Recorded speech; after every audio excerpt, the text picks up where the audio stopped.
आज हमारे साथ हैं अमित शाह जी, गृह मंत्री, एक खास बातचीत के लिए। अमित भाई, आपको न्यूज़ 18 नेटवर्क को एक एक्सक्लूसिव इंटरव्यू देने के लिए बहुत बहुत धन्यवाद। आज बहुत शुभ दिन भी है, नवरात्र भी हैं, आपको उसकी भी शुभकामनाएं। सबसे पहला सवाल अमित भाई, पिछले कुछ महीनों में देश में आपके स्वास्थ्य को लेकर बहुत चिंता भी रही है लोगों की। आपको देखकर बहुत अच्छा लग रहा है, कैसे हैं आप? नहीं, मैं बिल्कुल ठीक हूँ, स्वस्थ हूँ और पूर्णतः अपना काम कर रहा हूँ। सबसे पहले तो मैं देश भर की जनता को आज शक्ति का पर्व नवरात्रि जो शुरू हो रहा है उसकी बहुत बहुत हृदय से शुभकामना देता हूँ। नवरात्रि हमारे यहाँ शक्ति पूजा के एक पर्व के रूप में जाना जाता है और विशेषकर गुजरात में, बंगाल में, ढेर सारे राज्यों में इसको बहुत अच्छे तरीके से लोग मनाते हैं। मैं साथ में इतना भी कहना चाहूँगा कि इस नवरात्रि पर्व को हम सावधानियों के साथ मनाएं और सरकार की जो सूचनाएं हैं उसका बिल्कुल अनुशंसाओं का पालन करते हुए मनाएं, जिससे कोरोना महामारी पर विजय प्राप्त करने की जो हमारी लड़ाई है उसमें हम आगे बढ़ पाए। इतनी सावधानी जरूर है। माँ की आराधना जरूर करें, मगर 2 गज का अंतर भी रखें, मास्क भी पहने और स्वच्छता से हाथ को साफ भी करें। बड़े अच्छे संदेश के संग इसकी शुरुआत हुई है। इस वक्त मैंने आपको ठीक 1 साल पहले भी इंटरव्यू किया था, आज ही के दिन। उसके बाद भी इंटरव्यू किया था 4 महीने पहले, पर आज 1 साल पहले आपने हमसे कहा था, जो कि एक बहुत बड़ी खबर भी बनी थी। आपने उस वक्त ऐलान किया था कि आप बिहार का चुनाव नीतीश कुमार के नेतृत्व में लड़ेंगे, और उस वक्त कुछ लोगों ने इस पर कमेंट भी किया, कहा कि ऐसा नहीं है, हो सकता है बीजेपी अकेले जाए, पर आपने उसी 1 साल पहले इसका ऐलान कर दिया था। तो 2015 और आज इसको आप कैसे देखते हैं? उस वक्त आप नीतीश जी के खिलाफ थे, आज आप नीतीश के साथ हैं, तो इस चुनाव में आपका आंकलन क्या है और आपका प्रेडिक्शन बहुत वो माना जाता है, क्या नंबर लगाएंगे आप कि कितनी सीट जीतेगी? देखिए, हमने जब से नीतीश कुमार जी के साथ हमारी सरकार बनी तब से भारतीय जनता पार्टी ने फैसला किया था कि बिहार का जो 2020 का चुनाव है वो हम नीतीश कुमार जी के नेतृत्व में लड़ेंगे। और ये सार्वजनिक रूप से, पहले मैं पार्टी अध्यक्ष था तब मैं, और अब नड्डा जी ने भी कहा है, इसमें कोई दो राय नहीं है, दो मत नहीं है। मैं आज फिर से दोहराना चाहता हूँ कि चुनाव बिहार में श्री नीतीश कुमार के नेतृत्व में लड़ा जा रहा है और नरेंद्र मोदी जी एनडीए के सर्वमान्य प्रमुख नेता हैं, उनके नेतृत्व में लड़ा जा रहा है। तो जो कुछ भी भ्रांतियां फैलाने का प्रयास कर रहा है, मैं आज इस पर बड़ा फुल स्टॉप लगाना चाहता हूं। नीतीश कुमार ही बिहार के अगले मुख्यमंत्री होंगे। अगर भारतीय जनता पार्टी की सीट ज़्यादा आएंगी तब भी? देखिए, अगर मगर का सवाल ही नहीं है। एनडीए को 2/3 बहुमत मिलने जा रहा है और नीतीश कुमार जी मुख्यमंत्री बनेंगे। तो ये आपका प्रेडिक्शन है जी। इसमें अगर बीजेपी की ज़्यादा सीटें आएंगी तो भी मुख्यमंत्री नीतीश जी ही बनेंगे? देखिए राहुल जी, कुछ कमिटमेंट इस प्रकार के होते हैं जो सार्वजनिक तौर पर किए जाते हैं और उसकी पालना होती है। इस चुनाव में एक अलग मुद्दा जो उठकर आ रहा है वो है चिराग पासवान जी का। पहले वो आपके साथ थे, अब वो आपके साथ नहीं हैं। कुछ लोग कह रहे हैं वो अभी भी साथ में हैं। कल ही मैं उनका स्टेटमेंट देख रहा था, कह रहे थे कि मैं अपना सीना चीर के अगर दिखाऊं तो उसमें मोदी जी बसे हुए हैं। तो अगर ऐसा है तो फिर वो आपके साथ क्यों नहीं है? 143 सीटों पर चुनाव लड़ रहे हैं। अब मेरे साथ क्यों नहीं है, हमारे साथ क्यों नहीं है, इसका जवाब तो चिराग जी ही दे सकते हैं। मगर मैं पहले, बहुत दुखद घटना अभी अभी हुई, श्री रामविलास जी हमारे साथ नहीं रहे जी। और रामविलास जी समाजवादी आंदोलन की उस पीढ़ी के कार्यकर्ता थे जिन्होंने सामाजिक न्याय के लिए बहुत बड़ा काम किया। लगभग 5 दशक तक देश की राजनीति को वो योगदान करते रहे और बिहार के ही थे और खास कर दलितों के लिए बहुत बड़े नेता रहे। मैं श्री रामविलास पासवान जी को श्रद्धांजलि देना चाहता हूं। और जहां तक लोजपा भाजपा जदयू के गठबंधन का सवाल है, भाजपा की ओर से, जदयू की ओर से लोजपा को उचित जो बनती थी वो सीटों को कई बार ऑफर किया गया, कई बार नेगोशिएशन भी किया गया। अभी अभी मैंने अखबार में पढ़ा कि मैंने नहीं कहा, उन्होंने नहीं कहा, ये भी सच नहीं है। मेरी भी चिराग भाई के साथ कई बार बात हुई कि इतनी सीट बनती है, इतनी सीटों पर आप मान जाइए। और अगर कुछ है तो नेगोशिएशन के लिए आइए। कितनी सीट दी थी आपने? मैं नंबर सार्वजनिक करना नहीं चाहता हूं, क्योंकि सार्वजनिक जीवन में ये ठीक नहीं होगा, मगर जो एक नया साथी जनता दल आया था, गत विधानसभा चुनाव में जनता दल नहीं था जी। तो जनता दल हमारे साथ जुड़ता है तो भाजपा और लोजपा दोनों की सीटें कुछ कुछ तो कम होगी, हमारी भी हुई है जी। ये लाजमी था। तो सबने अपनी अपनी सीटें कम करनी थी, ये एक समझौता था, मगर वो नहीं हो पाया, और नहीं हो पाया तो बड़े दुख के साथ हमने अलग होना पड़ा। और उन्होंने एक तरफा कुछ बयान भी दिए, वो बयानों का भी रिएक्शन भारतीय जनता पार्टी और जदयू के कार्यकर्ताओं में भी आया, तो गठबंधन के लिए बड़ी दिक्कत थी, और फिर भी हमने नहीं तोड़ा। अंततोगत्वा तोड़ने की घोषणा उनकी ओर से ही हुई। और आने वाले समय में क्या वापस आने की संभावना है? चुनाव के बाद देखेंगे, अभी तो हम आमने सामने लड़ रहे, डटकर लड़ रहे हैं। भारतीय जनता पार्टी का हर कार्यकर्ता, जिस सीट पर हम वीआईपी, जदयू और भाजपा, ये चार पार्टियां लड़ रही हैं, ये चारों को जिताने के लिए एडी चोटी का प्रयास करेगा, और पूरा दमखम से चुनाव हम लड़ेंगे। इसी प्रकार से अन्य दल के कार्यकर्ता भी जहां भाजपा लड़ रही है वहां उसको जिताने का प्रयास करेंगे।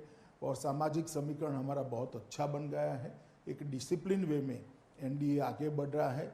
मुझे लगता है कि हम बहुत अच्छे नतीजे प्राप्त करेंगे। आपको ये नहीं लगता कि इनके जाने से कुछ वोट बैंक में आपके कटौती हो सकती है? देखिए, साथी जाने का दुख भी होता है, साथी जाने का नुकसान भी होता है, मगर जब आपके हाथ में बात ही न हो तो आप क्या कर सकते हो।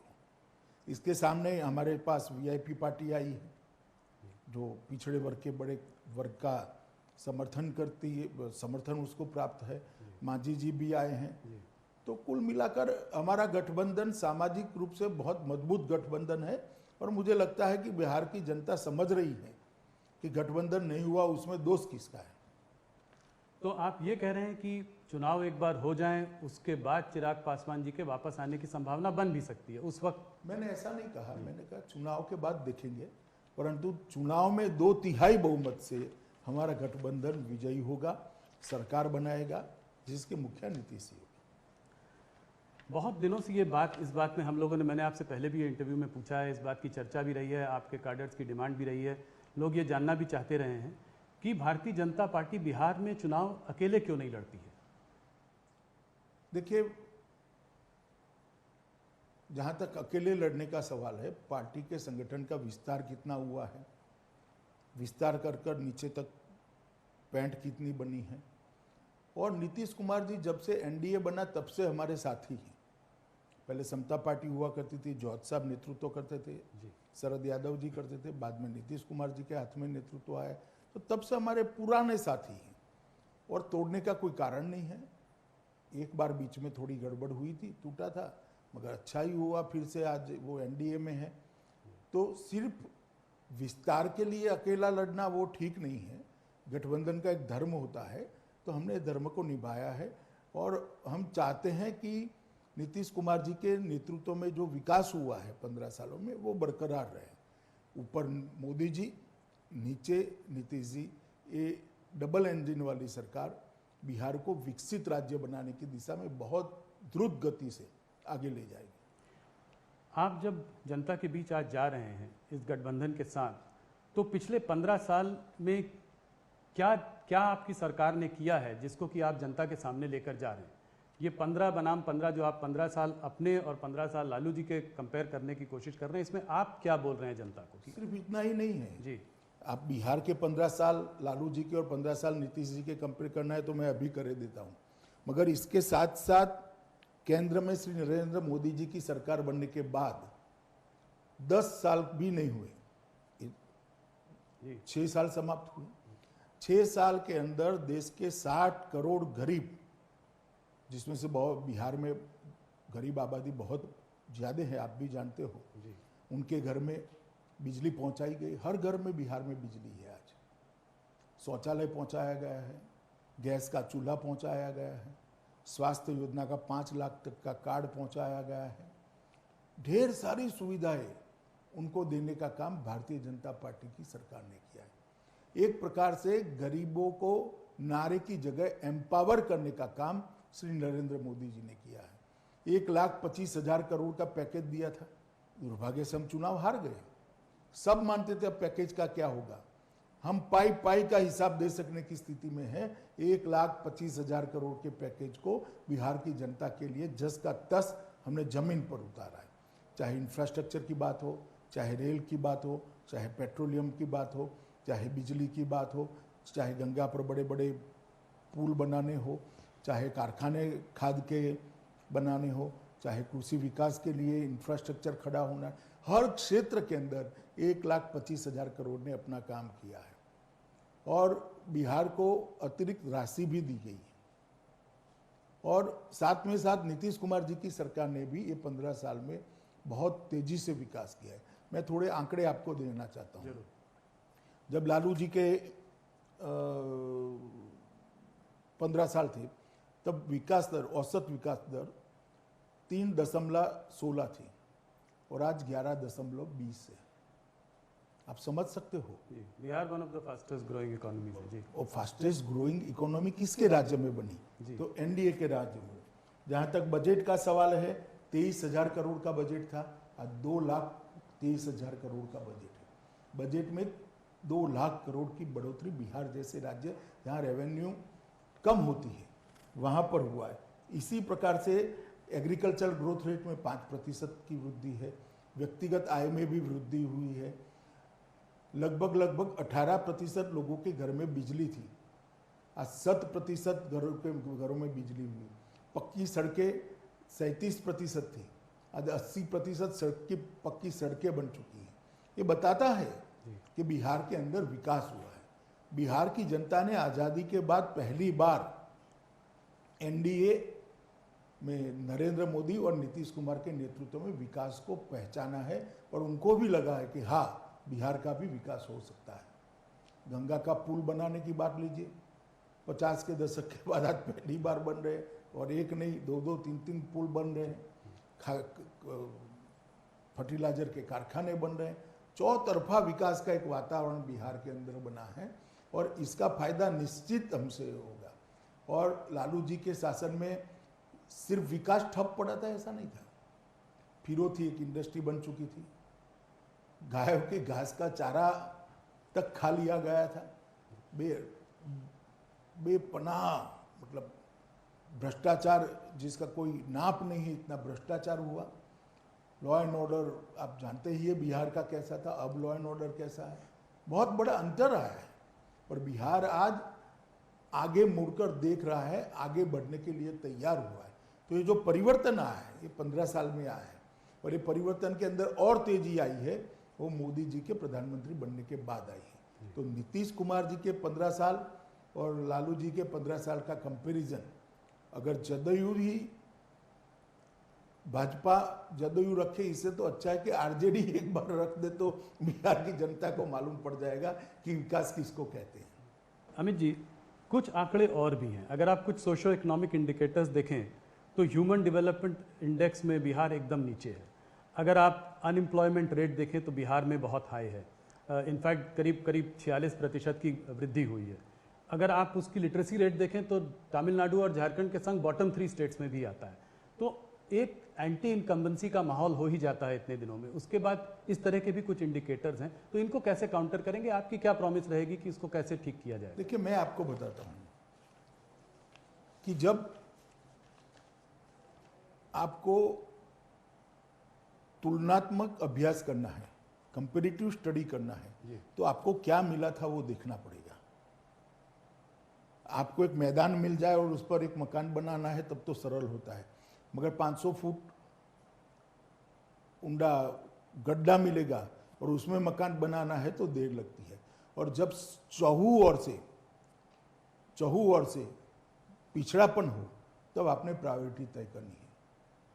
तो नीतीश कुमार जी ने प्रायोरिटी तय करी है, नरेंद्र मोदी जी ने प्रायोरिटी तय करी है कि भी पहले हर व्यक्ति को एम्पावर करो, गांव को सड़कों से जोड़ दो, गांव को बिजली से जोड़ दो, गांव के अंदर शुद्ध पीने का पानी पहुंचाने का काम कर दो। ये होने के बाद ऑटोमेटिकली इंफ्रास्ट्रक्चर के बगैर कैसे इंडस्ट्री आ सकती है? तो अभी इंफ्रास्ट्रक्चर बनाना, बिजली पहुंचाना, ये काम हुआ है। मैं नहीं कहता कि पूरा काम समाप्त हो गया।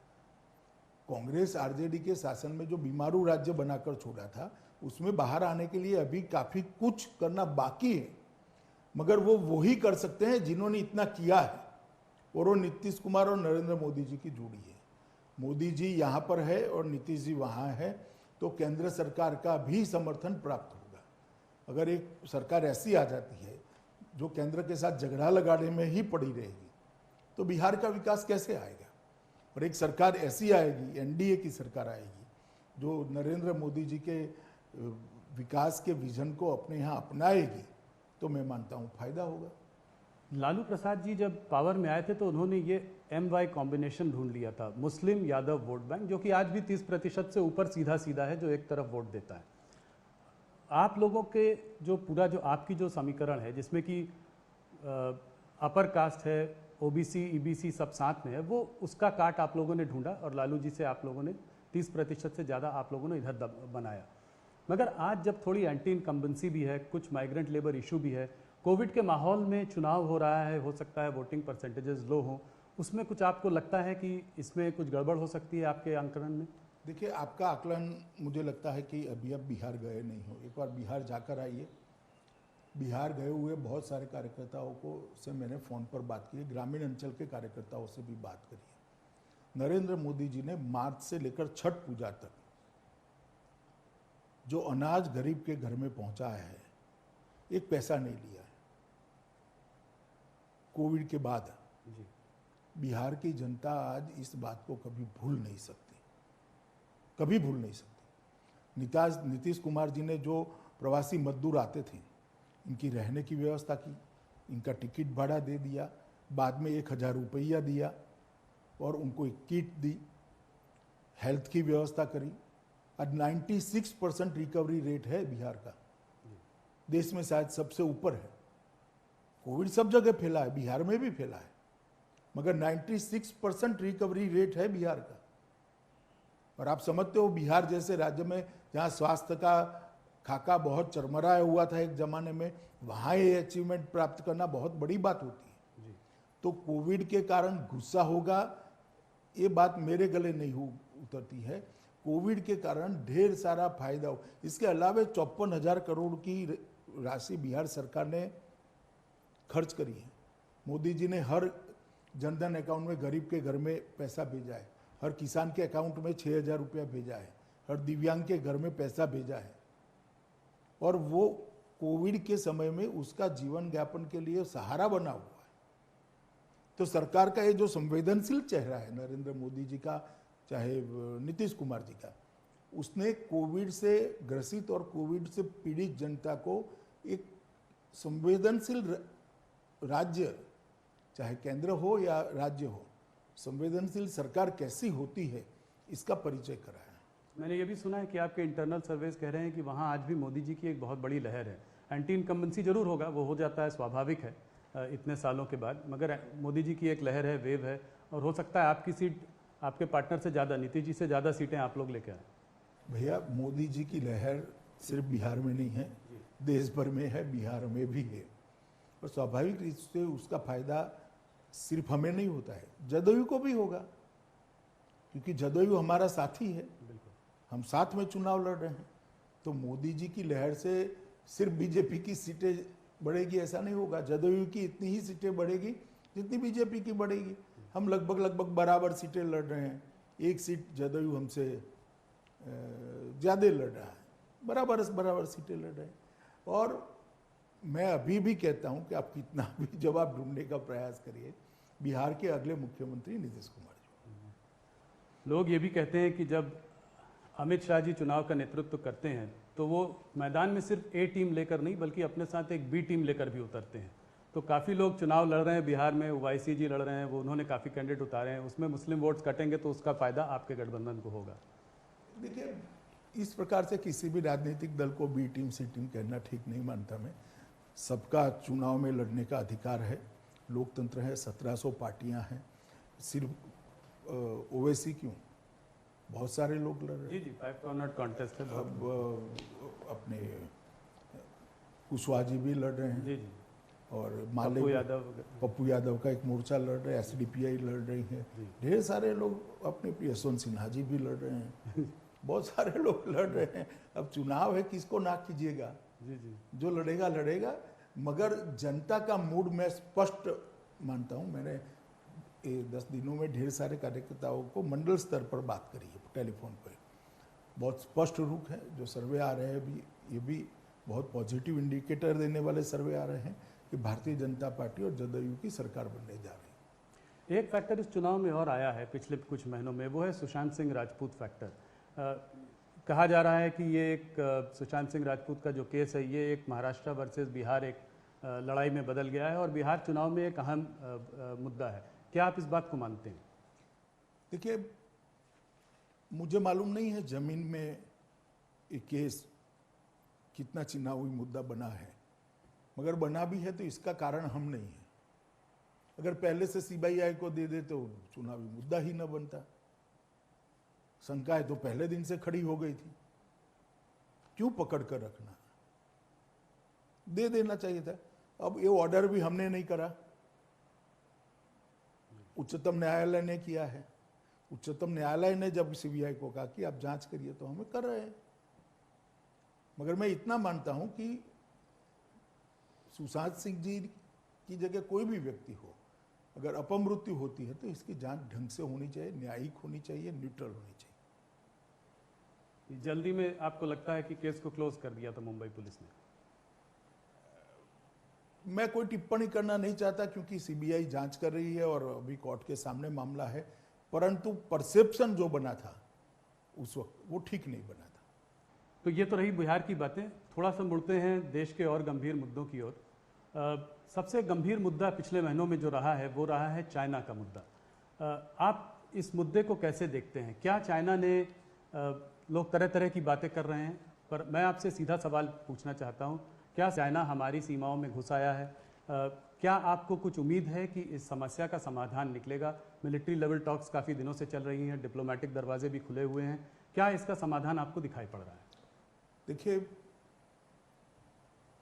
दोनों सेनाओं के बीच में भी बात हो रही है और दोनों देश के डिप्लोमेट भी बात कर रहे हैं।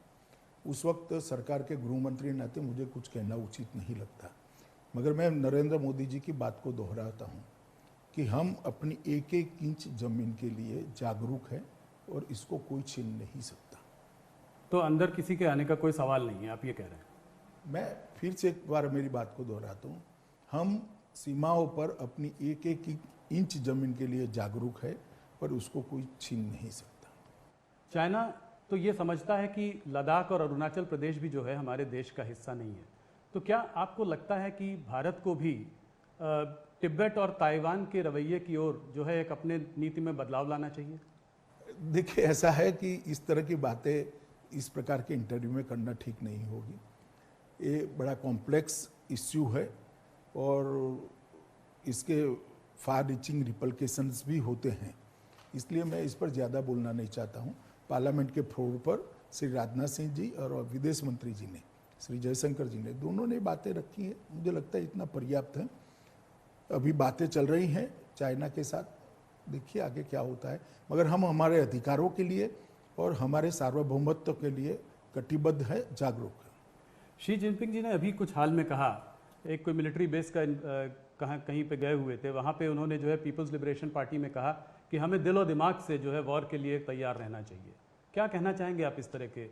इस पर तो आप कह सकते हैं कुछ। मैं कोई टिप्पणी नहीं करना चाहता। हर देश हमेशा तैयार रहता है, सेनाएं बनी ही इसके लिए हैं कि अगर कोई अतिक्रमण होता है तो सेना जवाब दे। तो आपको लगता है हमारी सेनाओं को भी इस संभावना के लिए तैयार रहना चाहिए? ये बयान के रेफरेंस में मैं नहीं कह रहा, वैसे ही तैयार होती है हमारी सेना जी, वरना भिड़ंत न होती उस दिन। अमित जी, एक तरफ लाइन ऑफ कंट्रोल में तनाव बना हुआ है हमारा पाकिस्तान के संग, एक तरफ चाइना के संग, और दोनों आपस में भी मुझे लग रहा है कुछ वो लोग आपस में भी उनका तालमेल है।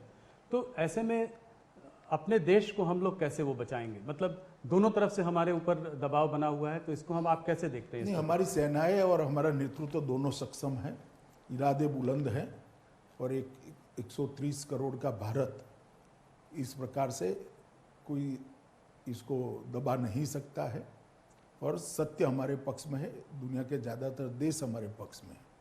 मैं मानता हूं कि ये ठीक है, एक स्थिति होती है, कई बार ऐसा दिखता है, परंतु अब कुछ भी करना इतना सरल नहीं है। राहुल गांधी जी जो है चाइना पे आजकल बयानबाजी कर रहे हैं, तो उन्होंने एक बार ये कहा कि चाइना की सेना ने 1200 किलोमीटर जमीन पर हमारे कब्जा कर लिया और अगर कांग्रेस की सरकार होती तो 15 मिनट में उनको खदेड़ के भगा देती। इस पर आप क्या कहना चाहेंगे? देखिए, राहुल जी के पास ना कोई डेटा होता है ना कुछ होता है। जिसका सिर नहीं है, जिसका धड़ नहीं, इस प्रकार की बातें करते रहे, मगर कम से कम कांग्रेस पार्टी को बोलने का अधिकार नहीं है। उनके समय में चीन ने भारत की कितनी जमीन हड़प ली है, इसका हिसाब एक बार राहुल जी जरा देश की जनता के सामने रखें। तो क्या आप मैं 1962 की बात कर रहा हूँ। जी जी, कांग्रेस की ही सरकार थी, उनके परनाना ही प्रधानमंत्री थे। क्या आप ये कहना चाह रहे हैं कि प्रॉब्लम आज जो खड़ी हुई है वो 1962 की वजह से मैं है? ऐसा नहीं कहता। प्रॉब्लम आज जिसके भी कारण खड़ी हुई है, जवाब देने में हम सक्षम है। प्रधानमंत्री जी इसके लिए दिन रात काम कर रहे हैं और जवाब दिया भी जाएगा। कूटनीतिक स्तर पर भी दिया जाएगा, सेना की बातचीत के माध्यम से दिया जाएगा, सब तरह से दिया जाएगा। परंतु कम से कम कांग्रेस पार्टी को यह मुद्दा खड़ा करने का अधिकार नहीं है।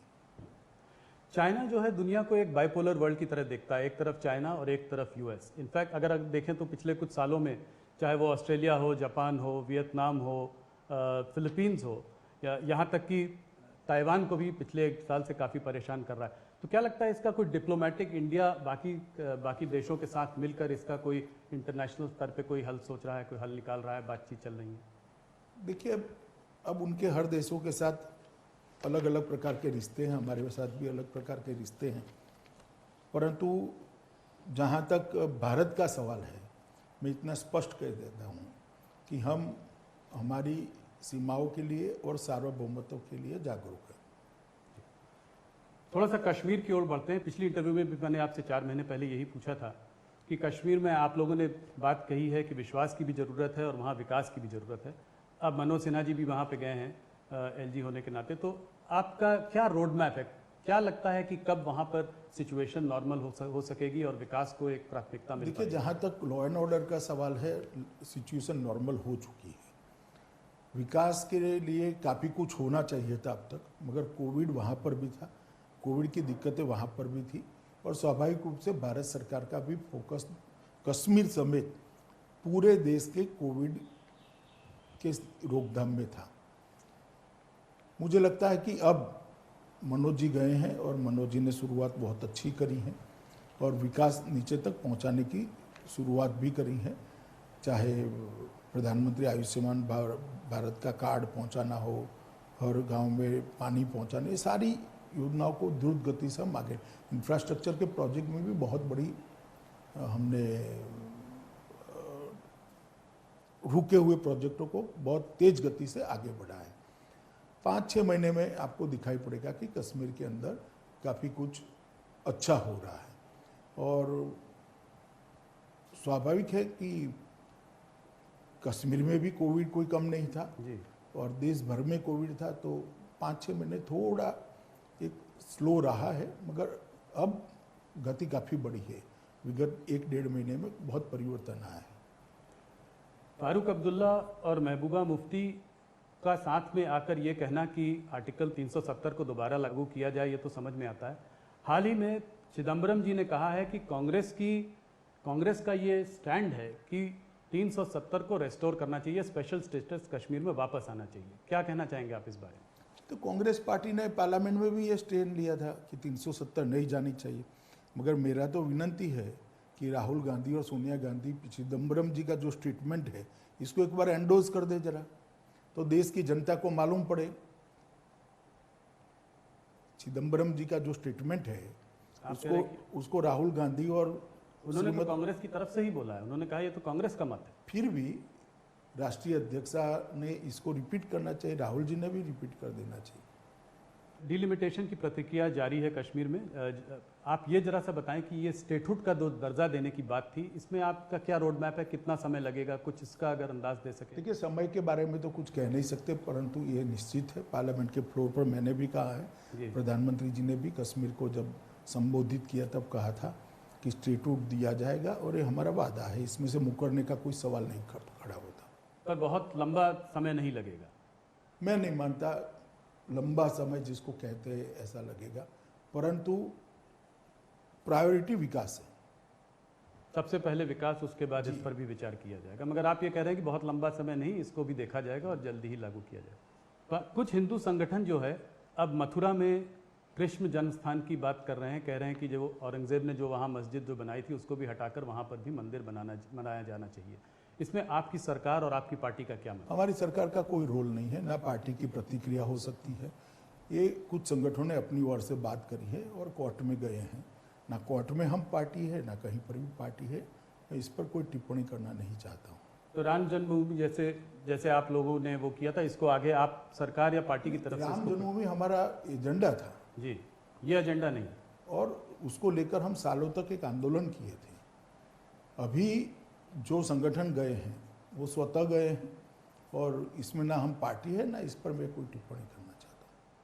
अभी हाल ही में असम की सरकार ने कुछ मदरसों के लिए खर्चे बंद कर दिए, तो उस पर कांग्रेस ने जो है बहुत जोर शोर से हल्ला किया और कहा कि सरकार जो है कुंभ पर तो इतना खर्चा करती है और यहाँ पे खर्चे बंद कर दिए। इसके बारे में आप क्या कहेंगे? मुझे लगता है शायद मॉडर्नाइजेशन की बात है, मैंने डिटेल मंगाई है जी। अगर मॉडर्नाइजेशन से जुड़ा हुआ कोई प्रॉब्लम है, मैं अभी एकदम स्पष्ट नहीं हूँ, मैंने कल ही डिटेल मंगाई है, वहाँ से डिटेल आने के बाद ही मैं कुछ कह सकता हूँ।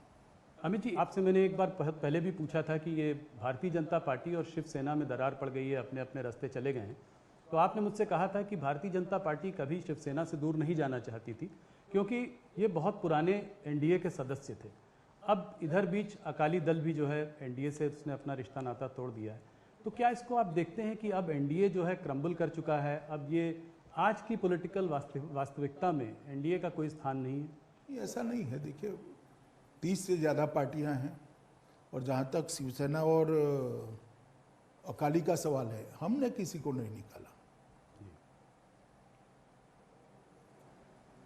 अकाली उन्हें हमारा साथ छोड़ दिया और शिवसेना ने हमारा साथ छोड़ दिया, हम क्या कर सकते हैं? तो क्या आपको लगता है कि कभी वापस भी आ सकते हैं, जैसे शिवसेना से कभी हाथ दोबारा मिलाया जा सकता है? इसका ये दरवाज़ा खुला है या नहीं? मैं कोई ज्योतिषी तो नहीं हूँ, मगर अभी तो वो कृषि बिल पर अड़े हैं जी, पर भारतीय जनता पार्टी की ओर से दरवाज़ा बंद नहीं है। नहीं, ऐसा कोई दरखास्त ही नहीं है, तो दरवाजा बंद खुला रहने का कोई सवाल नहीं है। नहीं, मतलब आपके मन में ये नहीं है कि अब नहीं, अब कभी इनके साथ वापस नहीं जाना, ऐसी कोई बात नहीं? देखिए, ऐसी बात नहीं है। उनका मुद्दा विशेषकर कृषि बिल है, जो अभी रिफॉर्म्स किए गए कृषि क्षेत्र के अंदर। मैं आपके माध्यम से देश भर की जनता को और विशेषकर किसान भाइयों को इतना जरूर कहना चाहता हूं कि विपक्ष के द्वारा देश के किसानों को भड़काया जा रहा है। ये कृषि बिल है क्या? आज देश अपनी उपज, अपना जो उत्पादन है, पूरा मंडियों में बेचता है, आड़तियों के माध्यम से बेचता है, तो उसको एक ही मंडी का रेट उपलब्ध होता है। अब बिल क्या लाया है कि वो मंडी के बाहर भी बेच सकता है।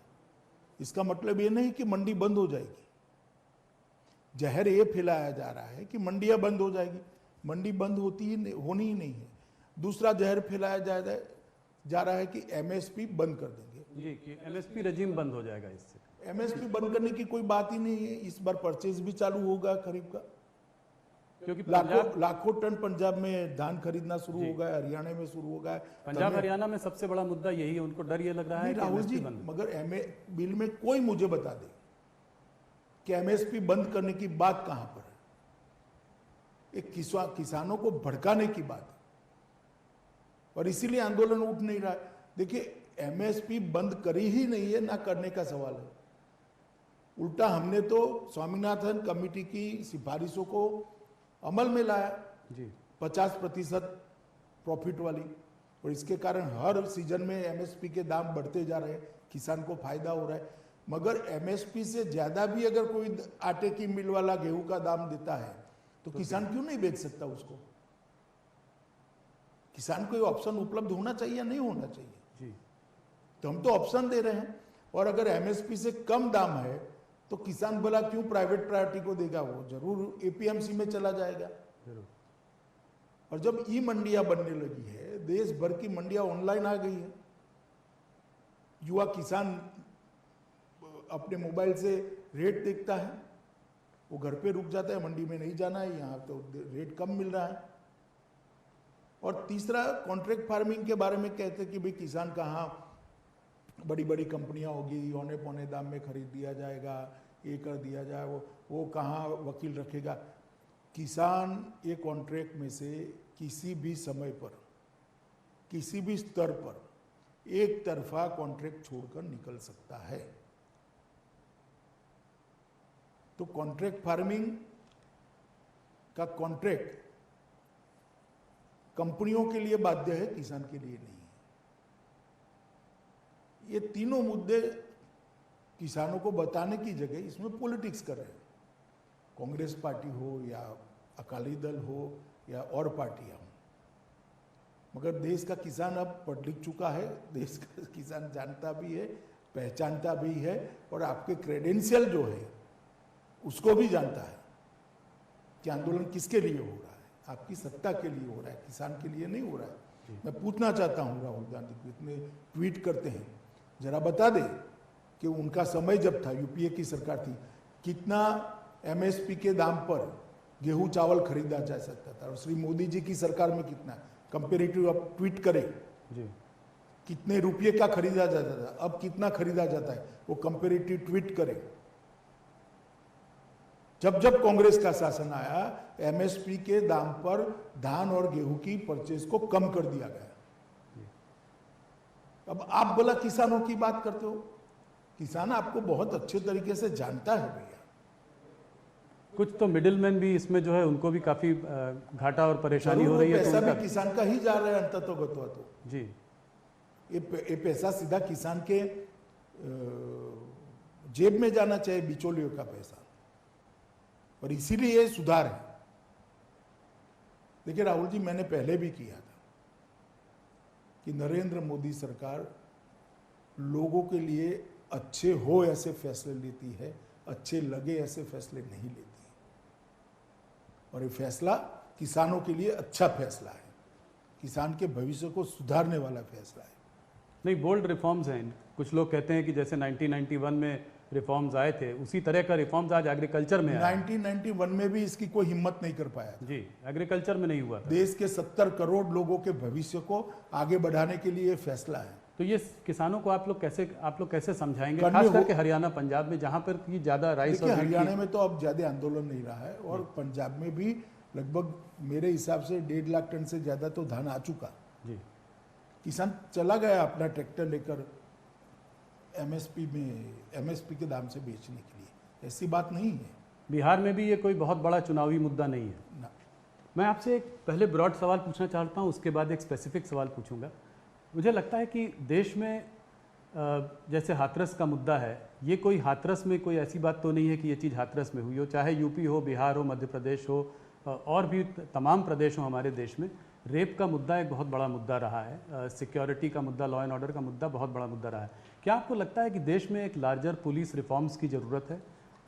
नहीं, देखिए, रिफॉर्म की जरूरियात को कोई इनकार नहीं करता, मगर आप मुझे बताइए, हाथरस में भी रेप होता है और जयपुर में भी, राजस्थान में भी होता है, टूल क्यों सिर्फ हाथरस को मिलता है?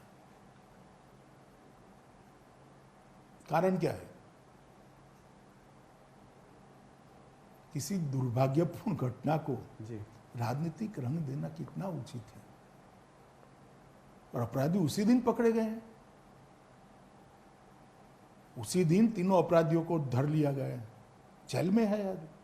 असल में मुझे लगता है कि रातों रात बॉडी को वो क्रिमेशन कर देना, वो शायद वो भी जांच आयोग बिठा है जी, उसमें भी सस्पेंड भी किया, अरे कमेटी बनाई है जी सस्पेंड किया है, और अब पूरी की पूरी जांच ही सीबीआई को ट्रांसफर कर दी गई। जी। मगर किसी चीज को बढ़ाकर राजनीति करना, मुझे लगता है इस प्रकार के मामलों में नहीं करना चाहिए। पर आप ये मानेंगे कि यूपी गवर्नमेंट ने थोड़ी बहुत मिसहैंडलिंग उसमें की है? इसमें थाने लेवल पर गवर्नमेंट नहीं होती है, कुछ अधिकारी होते हैं, और मैं मानता हूँ योगी जी ने एसआईटी बनाकर उचित ही काम किया है। जो एसआईटी इसकी डिटेल जांच करेगी, रिपोर्ट भी आएगी और कठोर कदम भी उठाए जाएंगे रिपोर्ट के अनुसार। महाराष्ट्र में जहाँ पे शिवसेना और भारतीय जनता पार्टी में बहुत ज़्यादा तनाव, बहुत ज़्यादा लड़ाई चल रही है पिछले कुछ महीनों से, वहाँ के गवर्नर भगत कोश्यारी जी ने कहा उद्धव ठाकरे जी से कि आप कब से सेक्युलर हो गए। अभी उनका कुछ दिनों पहले का बयान है। इस बयान को, राज्यपाल से ये बयान आ रहा है, इससे आप पार्टी कैसे देखती है, इसको आप कैसे देखते हैं?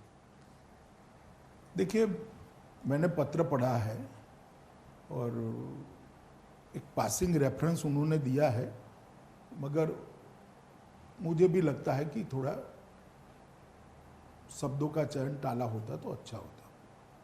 सुशांत सिंह राजपूत पर मैं वापस एक बार आना चाहता हूँ, सिर्फ इसलिए क्योंकि जो मीडिया का एक नैरेटिव हो गया है वो काफ़ी श्रिल हो गया। मैं हर बार आपसे एक बार मीडिया पे सवाल पूछता हूँ। मुझे लगता है एक मीडिया का नैरेटिव श्रिल हो गया है, घंटों तक यही कहानी चलती रही है। जरूर बहुत दुर्भाग्यपूर्ण घटना थी, मगर जिस तरीके से उसको चलाया गया है, मीडिया ट्रायल भी हो गया है उसका, इतने दिनों से चल रहा है जो नैरेटिव पूरा श्रिल हो रहा है। गवर्नमेंट ने इतना अच्छा काम किया है पिछले इतने महीनों में, पर पूरे दिन जो है एक ही मुद्दे को करीब 10-12 घंटे चलाया गया है। आप ये बदलते हुए नैरेटिव को कैसे देखते हैं और आप क्या कहना चाहेंगे कि हम लोगों को क्या इसमें करना चाहिए?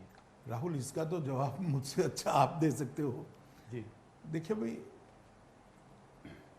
मीडिया ट्रायल नहीं होनी चाहिए, मेरा ऐसा बहुत स्पष्ट मानना है। हाँ, कहीं लिपापोती होती हो, घोताही होती है तो जरूर कान पकड़ना चाहिए, अधिकार है मीडिया का और फर्ज भी है, परंतु सिर्फ टीआरपी के लिए बात को बढ़ाना मुझे लगता है उचित नहीं है। और किसी भी घटना में अगर किसी भी प्रकार की लिपापोती होती तो इसको स्पेसिफिक बताना वो मीडिया का धर्म होना चाहिए। अभी कार में बैठे, कार से निकले, 5 मिनट में पहुंचेंगे, दाया पैर बाहर रखा, बिल्कुल। अरे भाई, इस प्रकार से अगर करेंगे तो मुझे लगता है कि न्याय के काम में भी बाधा आती है। इस पूरे मुद्दे में जो एक और अलग मुद्दा निकल कर आया है, ये सुसाइड है या और कुछ है, अबेटमेंट टू सुसाइड है, ये तो बातें पता चलेंगी। मुंबई पुलिस ने तो केस क्लोज कर दिया था, सीबीआई ने अभी इसकी जांच कर रही है। मगर बॉलीवुड में एक ड्रग्स का मुद्दा जो है सामने खुल कर आया है, इसको आप कैसे देखते हैं? देखिए, मैं ड्रग के मुद्दे को बॉलीवुड से जोड़कर नहीं देखना चाहिए। ड्रग एक खतरनाक दूषण है, नासूर है, इसको जितनी हो सके उतना जल्दी समाप्त कर देना चाहिए। ये 1.5-2 साल में ड्रग पर काफ़ी कठोर कदम उठाए गए हैं, नतीजे भी बहुत अच्छे मिले हैं, मगर मैं आपको इतना आश्वस्त करना चाहता हूँ, मोदी जी के नेतृत्व में ड्रग का कारोबार भारत के अंदर करने वालों को बहुत दिक्कतें आएगी। इस प्रकार का कानूनी बदलाव, ढांचागत बदलाव, इंफ्रास्ट्रक्चर भी हम बदल रहे हैं और इसके लिए इतनी मुस्तैदी के साथ उनको मैन पावर भी दे रहे हैं। आने वाले दिनों में इस पर बहुत बड़ा परिवर्तन देखने को मिलेगा। जहाँ तक बॉलीवुड का सवाल है, अब एनसीबी की जांच में जो निकलता है वो निकलेगा, परंतु इसको कोई एक सेक्टर्स के साथ जोड़ना ठीक नहीं होगा। आप बात कर रहे हैं कि इसमें चाहे कितना भी बड़ा आदमी हो, कोई भी इन्वॉल्व हो, सबके अगेंस्ट एक्शन हो। देखिए, छोड़ना तो किसी को नहीं चाहिए। जी, मैं थोड़ा सा वेस्ट बंगाल के बारे में बात करना चाहता हूँ। पिछली बार भी मैंने बात की थी, इलेक्शन आने वाला है अगले 6 महीनों में। आप बंगाल की स्थिति को आज कैसे देखते हैं? देखिए, बंगाल में कानून और व्यवस्था चरमराई हुई है। अम्फान तूफान आया, पूरी राहत इधर उधर अनाप शनाप घोटालों में चली गई। जो यहाँ से अनाज भेजा गया वो भी घोटालों में तितर बितर हो गया। कोरोना के लिए भी जिस प्रकार की पर्याप्त व्यवस्था होनी चाहिए थी वो नहीं हुई। भ्रष्टाचार अपनी चरम सीमा पर है। कानून और व्यवस्था तितर बितर हो गई है। घुसपैठ बेरोक टोक चालू है। बम बनाने के कारखाने हर जिले में मिलते हैं। स्थिति बहुत खराब है और सबसे चिंताजनक बात लोकतंत्र के लिए है कि विपक्ष के कार्यकर्ताओं पर जिस प्रकार के मुकदमे और हत्याएं हो रही हैं, मैं मानता हूं कि ये भारत के किसी और राज्य में अब दिखाई नहीं पड़ता। एक जमाने में केरल में होता था, परंतु अब तो वहाँ पर भी काफ़ी अंकुश आया है। तो आपका क्या अनुमान है, भारतीय जनता पार्टी को क्या उम्मीद है इलेक्शन में अगले साल? हम डटकर लड़ेंगे और मुझे भरोसा है कि इस बार बंगाल में परिवर्तन होगा। भारतीय जनता पार्टी की सरकार नरेंद्र मोदी जी के नेतृत्व में बनने जा रही है। कोई चेहरा आपके दिमाग में है जिसको कि चीफ मिनिस्टर प्रोजेक्ट किया जाएगा? वो तो हो भी सकता है, मगर अभी तो बंगाल की जनता तृणमूल कांग्रेस को हटाना चाहती है, वो मुख्य बात है। आपके साथी जो हैं, जो कि बंगाल को देखते हैं या बंगाल में हैं, जैसे कि कैलाश विजयवर्गीय, बाबुल सुप्रियो, इन्होंने ये तक मांग की है कि वहाँ पे प्रेसिडेंट रूल लगाना चाहिए। आपकी इस पे क्या राय है? देखिए, तो पॉलिटिकल पार्टी के नेता है, स्थिति इतनी गंभीर है कि मांग करे वो उनकी जगह पे वाजिब है। जहाँ तक भारत सरकार का सवाल है, हमें संविधान के हिसाब से देखना है, गवर्नर साहब की रिपोर्ट क्या आती है, स्थिति क्या होती है, वो देखकर निर्णय होता है। परंतु भारतीय जनता पार्टी के नेता जो मांग कर रहे हैं, मैं मानता हूं कि स्थिति सच अर्थ में वहां पर गंभीर है। तो इसलिए उनकी मांग मतलब एकदम गलत भी नहीं है? मांग करना गलत नहीं है जी, पर आप ये नहीं कह रहे हैं कि स्थिति अभी ऐसी हुई है कि वहां पे प्रेसिडेंट? मैंने ऐसा नहीं कहा जी। तमिलनाडु के बारे में आप क्या कहेंगे? क्या वहां रजनीकांत से आप हाथ मिला सकते हैं? अभी देर है थोड़ा, उन्होंने तय भी नहीं किया है कि वो राजनीति में आएंगे नहीं आएंगे। कुछ चेंजेस आपने किए हैं वहाँ पे, आप अपना बेस बना रहे हैं, तो इसलिए मैंने सोचा कि शायद अभी कुछ बातचीत चल रही होगी। नहीं, हम चेंजेस तो कर ही रहे हैं। हम तमिलनाडु में हमारी पार्टी को मजबूत भी करना चाहते हैं। AIADMK हमारे साथ हैं, हम 2 चुनाव AIADMK के साथ में लड़े हैं। अमित जी, एक और सवाल जो कि हर बार आपसे पूछता हूँ और आप भी बहुत गंभीरता से पर जवाब भी देते हैं। अभी हाल फिलहाल में एक तनिष्क का ऐड आया और जो कि बहुत ट्रोलिंग हुई तनिष्क के ऐड में, तो उसकी वजह से उसको ऐड विड्रॉ करना पड़ा टाटा को। कहीं ये सोशल हार्मनी जो है हमारे देश में, ये कुछ ढीली नहीं पड़ती जा रही है? जो सोशल हार्मनी का जो एक ढांचा था हमारे देश में, आपको लगता है कुछ लोगों की वजह से इस पर क्षति पहुंच रही है? देखिए, हमारी देश की सोशल हार्मनी को कोई इस प्रकार के छोटे मोटे हमले तोड़ नहीं सकते। इसका ताना बाना इतना मजबूत है, ढेर सारे हमले ऐसे हुए। अंग्रेजों ने भी बहुत प्रयास कर देखे, बाद में कांग्रेस ने भी बहुत प्रयास कर देखे, मगर ये टूटने वाली चीज नहीं है। मैं मानता हूं किसी भी प्रकार का ओवर एक्टिविज्म नहीं होना चाहिए। तो आप इसका खंडन करते हैं, ओवर एक्टिविज्म का खंडन करते हैं। आप से कुछ आखिरी 2-3 सवाल कोरोना के विषय में। आप कोरोना वॉरियर हैं, आप तमाम अस्पतालों में शुरू में गए, आप कोरोना सर्वाइवर भी हैं, आपको खुद कोरोना हुआ। आपका क्या संदेश है देश के लिए? मैं इतना ही कहना चाहता हूं कि जब तक दवाई नहीं बनती है, टीका नहीं वैज्ञानिक बना लेते हैं, तब तक प्रधानमंत्री जी की जो अपील है, मास्क पहन कर रखना, हाथ को स्वच्छ रखना सैनिटाइजर से, और 2 गज की दूरी रखना, यही दवाई है। और कोरोना से हमने बचना चाहिए। प्रधानमंत्री जी के नेतृत्व में दुनिया भर में कोरोना के खिलाफ हम एक सफल लड़ाई लड़े हैं। प्रति 10 लाख की आबादी अगर सब आंकड़े देखें, कोरोना पीड़ित लोगों की संख्या, मृत्यु की संख्या और रिकवरी रेट, तो इस सब में भारत 1, 2, 3 में आता है। मैं मानता हूं कि आगे पर कोरोना पर संपूर्ण विजय के लिए भारत की जनता ने कटिबद्ध होना चाहिए, और इसके लिए यही 3 मंत्र हमारे पास है। मास्क पहन कर रखना, सलामत अंतर के साथ ही खड़े रहना, और हाथ को स्वच्छ रखना। अगर इतना हम करते हैं तो बहुत सारे लोगों को कोरोना से बचा सकते हैं। आने वाले दिन त्योहारों के दिन है, त्यौहार जरूर मनाइए, मगर कोरोना से बचकर और कोरोना को परास्त कर कर त्यौहार बनाना चाहिए। कोरोना की वैक्सीन आपका क्या अनुमान है, कब तक आ सकती है? इसमें मेरे अनुमान से काम नहीं होता है। इसकी इंटरनेशनल स्टैंडर्ड्स हैं, जब तक वो स्टैंडर्ड फुलफिल नहीं होते, वैक्सीन किसी भी व्यक्ति पर लगाना हितावह नहीं होता है। तो ये तो वैज्ञानिक और इंटरनेशनल इंस्टीट्यूशन ही तय करेंगे, ICMR ही तय करेगी कि वैक्सीन मार्केट में ले जाने लायक हुई है या नहीं हुई। अमित जी, आपको हमें एक्सक्लूसिव इंटरव्यू देने के लिए बहुत बहुत धन्यवाद। आप हमारे माध्यम से करोड़ों लोग इस इंटरव्यू को देखेंगे, खास करके न्यूज़ 18 बिहार के दर्शक जो कि इस चुनाव को बहुत क्लोजली देख रहे हैं, वो आपके बयान को जरूर देख रहे होंगे। आपने हमें इतना समय दिया, इसके लिए बहुत बहुत धन्यवाद। नमस्कार। नमस्कार राहुल जी।